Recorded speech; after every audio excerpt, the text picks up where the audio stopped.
Hi, I'm Adie and I'm sat with Sally and Tom, who are in week 6, we think now. Sounds about right. Halfway through back end. How are you finding it? Excited. You're enjoying it? You're just saying you're really enjoying this bit. It's where all like the theory, just you're finally putting it into practice, and it's not just solving puzzles, it's actually getting applications working together, pulling down data, manipulating it, putting something together that's actually a working product. Yeah, definitely. Yeah, I think like following on from the theory at the start to actually now be building stuff has been good. It's been good to see the results of it, definitely. Yeah. So. I remember when I first started doing back end, I was like, servers just seemed like witchcraft, and it still does a little bit, to be honest. But I'm like, oh, I built one now, that's weird. Yeah. So which sprint are you guys doing today? Game of Thrones, making a Wikipedia, so we've got to get, we split the data, we split the test database and the development database today. Yeah, it means nothing to me, I've never watched it. I think I might be the only person in the office who's never seen it. Cool, and how are you finding that? Because you both studied for quite a bit before you came here, didn't you? How are you finding here compared to what you were doing before? It's faster, definitely, there's no question. And there's lots to take on board, but yeah, it's good. I mean, I've been picking up a bit in the evening if I've not quite understood it during the day, and trying to do a bit of study in the evening with that. But yeah, I think it's just a pace, but it's good to have people to ask questions to if you don't quite get it. And I think, as I found with the stuff we're doing at the minute with SQL, is that maybe we've learned it last week, but then we're building on top of it for the following days. So even if you don't quite get something the first time, there's loads more opportunities to build on top of that as you get more and more sprints and further into it, definitely. And you've got people who are like around you as well. Everyone's kind of at the same level now. I don't think it matters how advanced you were when you came in or behind, everyone's the same after about week 2. Yeah, we find that quite quickly, like the gap shrinks after a while, especially when you start getting into the framework side of stuff.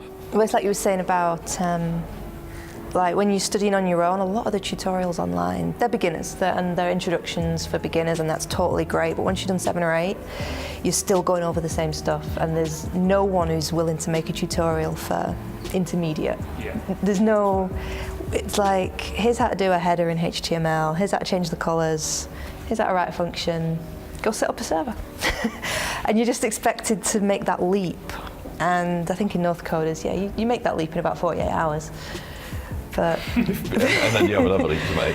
Yeah, and then it's just constantly on top of it. But yeah, sometimes I think what you do beforehand, I would just say don't stress over it. You can do free Codecademy, you can finish them. Yeah. But it'll still only take you up to like your first Wednesday at Northcoders. Yeah, I found exactly the same. What were you doing what studying were you doing, Tom, before you came? Well, I did like an HTML and CSS course about a year ago, like with another, like a provider in Nottingham, which was where I was living, and built a few websites. So all my sort of stuff was front end really before I came on the Ignite course at the start of the year.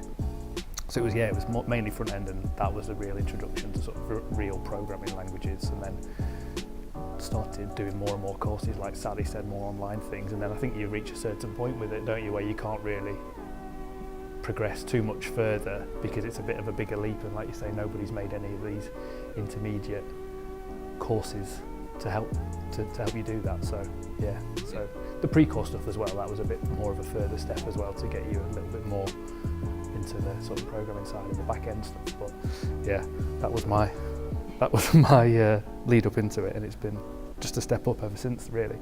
So what were you guys doing before you came here? I was a stay-at-home parent for many years, and just sort of stumbled into this. I think anyone in Manchester, you can't avoid all of the tech stuff that MadLab are putting out. They've got workshops, news articles, headlines, anyone should try to code, etc. And just for the sake of killing the time and keeping my brain active, I get on Codecademy, try it a little bit, think, oh, I'm so smart, I wrote a function. And then you keep doing it and you need more and you want more, and you suddenly start thinking, actually, I think I really quite love this. Yeah, I think you're both similar parts to me, where it's happening for a while and you kind of proved to yourself you had to do it now. Yeah, you're just craving deeper and deeper. You know, you want more than just front end, you want to know how to build something completely. What about you, Tom? What were you doing? I'm on a career break at the minute, so I was working down in Nottingham for a photo agency, and I had a role where I had quite a few different bits to my role, managing a department, and over the last 18 months I've become more and more involved with the tech side of the business, so working with developers, working with project managers, and started to get more and more interested in seeing what they were doing really. I thought it looked quite interesting and quite satisfying. I like the idea of building stuff, like actually like working together as a team and building it.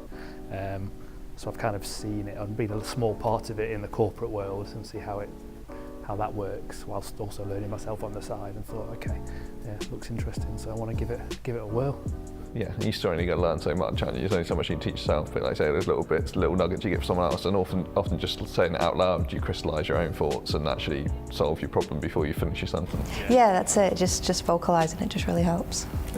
I think it's good because nobody gives you the answers. I think it's Oh, not definitely. like just Yeah. okay, yeah, that's what it is. You still got to say where you're getting stuck and what you've tried to get there, and nobody's going to come and give you the answer for free. And I think that's good.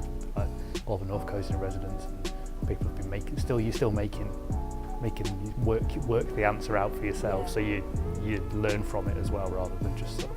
They'll ask you where you think the data has gone and what do you think's happened to the data now. And I think we've all become probably better at, like, maybe not using the debugger so much, but debugging our own code and working out where the issues are. When you're working back on your own again, you kind of know you have a few more tools to, even if it's just a load of console logs absolutely everywhere,